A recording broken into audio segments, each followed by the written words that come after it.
So brain is divided into three divisions. Yesterday, do you remember what is voluntary and involuntary? Voluntary movements, nothing but which is under your control. Lifting the scale, which movement? Voluntary movement.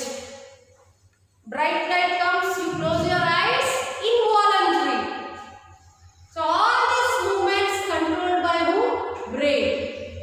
Brain has three divisions. Look at the board, and when you look at the board also keep your textbook page number 101 in front of your eyes. There is a table.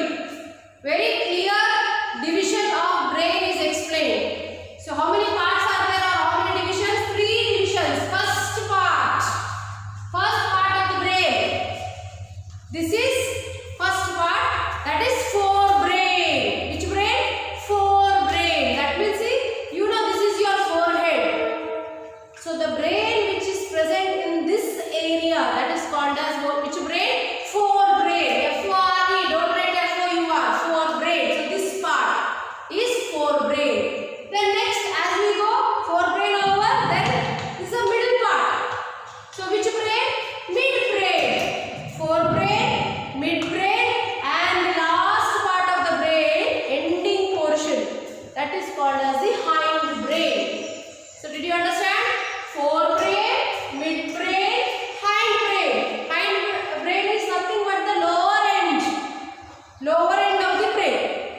So once again, forebrain, midbrain, hindbrain. So did you get the three divisions?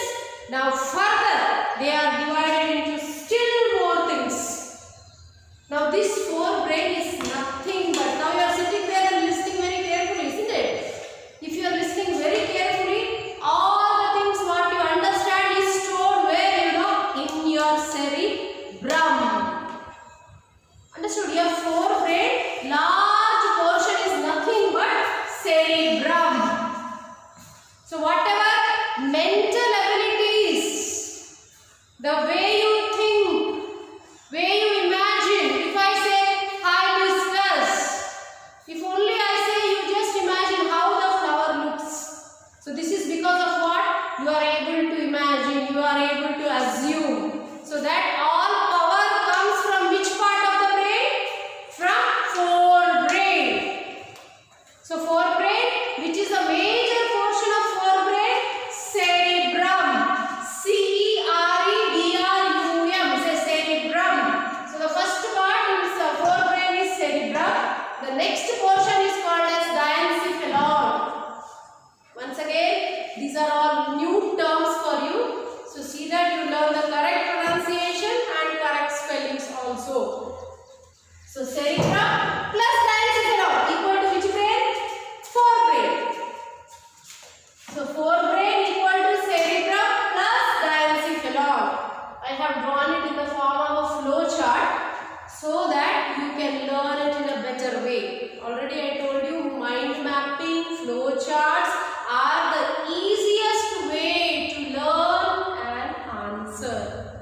Because if you learn in this way, you will learn it better. You can retain it in your mind, but only if your cerebrum is working.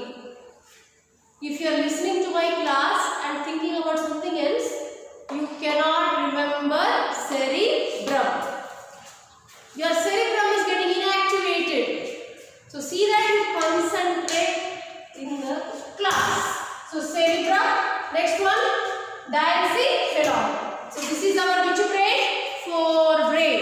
Now we will go towards the middle, that is our midbrain. This midbrain consists of which lobes?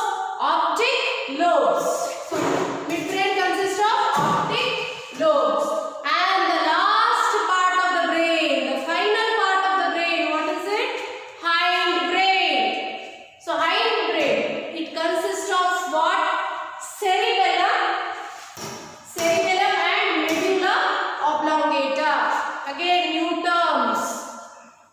Listen very carefully. The hindbrain consists of not cerebrum, it is cerebellum. So cerebellum and medulla oblongata. And remember, when it goes down, it becomes which cord? Spinal cord. So once again, three divisions of brain: forebrain,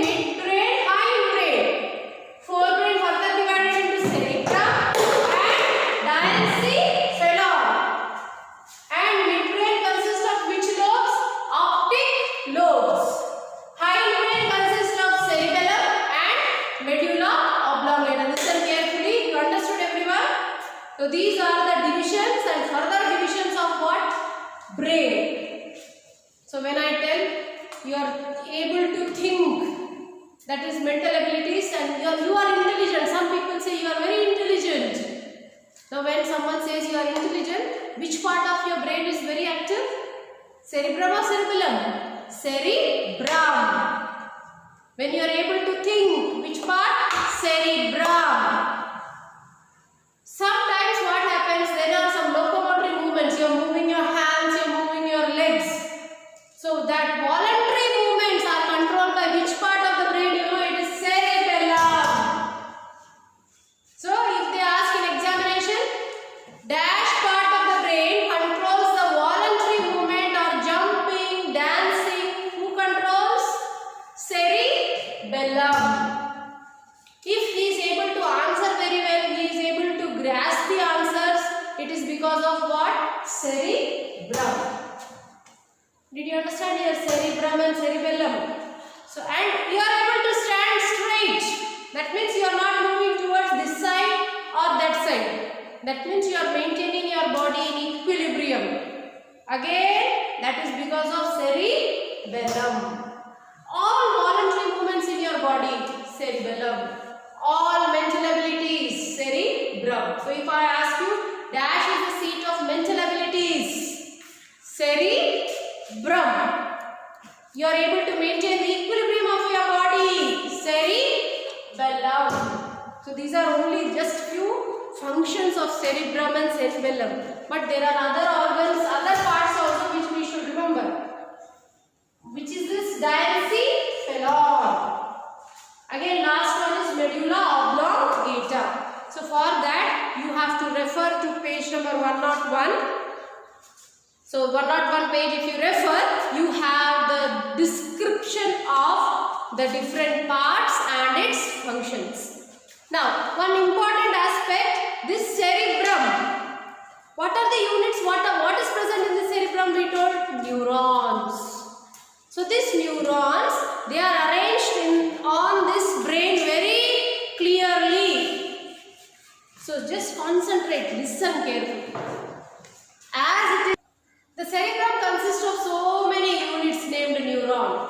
So these neurons are arranged on this cerebrum. Now, when you look at the structure of this brain, I don't know whether you can see it or not, there are so many ups and downs on this cerebrum, ups and downs. So elevations, depressions. Do you understand? Look here, elevations, depressions, elevations, depressions, elevation, depression. So this brain is not in a uniform manner. There are so many ups and downs, elevations and depressions. So now, what is the reason why we have so many elevations and depression? There is one reason. Just think, if our area is this much, only this much, straight line. So what will be there on the brain? There will be many, what? Neurons. So how many neurons are there here? Count 1, 2, 3, 4, 5, 6, 7. Same surface, if it is in the form of ups and downs. So what will happen? 1, 2, 3, 4, 5, 6, 7, 8, 9. See? The number of neurons increase. So these elevations, depressions. Why it is there in the brain? So that it can accommodate more number of neurons.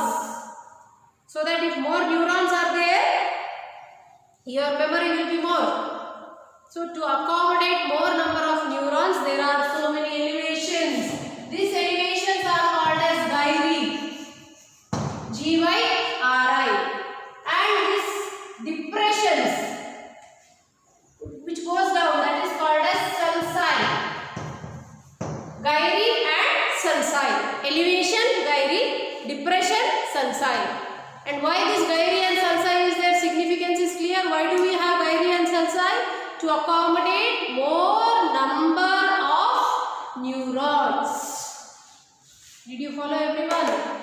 So this is the structure of what? Brain. So that means you have to go through the page number 100 and 101. One more thing, our body, our weight. What is the weight of our brain, adult brain? It is nearly 1400 grams. Our brain, how many grams? 1400 grams. The weight is only 2%, but our body's 20% energy is used by this brain. That much working, it is the main control center of our whole body. If you want to move, brain. If you want to think, brain. If tensions, brain. So here brain takes maximum amount of what? Energy. Now what is the normal weight of the brain? 1400 grams. Then it differs in male brain and female brain. Male brain, what is the gram? 1375 grams. Male brain. Female brain, 1275 grams. So go through this page number 100 and 101. Next we will continue. See, brain is over. Now we are going to the next part, that is spinal cord. We will continue in the next class. Thank you.